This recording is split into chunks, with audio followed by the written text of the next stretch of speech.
بصوا كمان نعمل كمان واحده.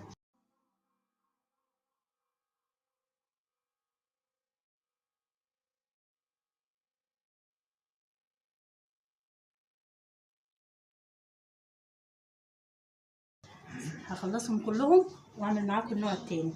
كده كل اخواتي وحبايبي انا وصلت لنهايه الفيديو. ده اللي انا عملته بالحشو الشوكولاته، وده اللي انا عملته هنا. كل اللي انا بعمله هنا ان انا بدهنه بالشكل ده عسل او شربات، انا حاطه عليه شربات ورد، وبجيب السكر وبرش عليه. وده طبعا دي اختياري، ده براحتي خالص كده اهو. قولوا بقى ايه رايكم في الفيديو، اعملوا الطريقه اللي تعجبكم.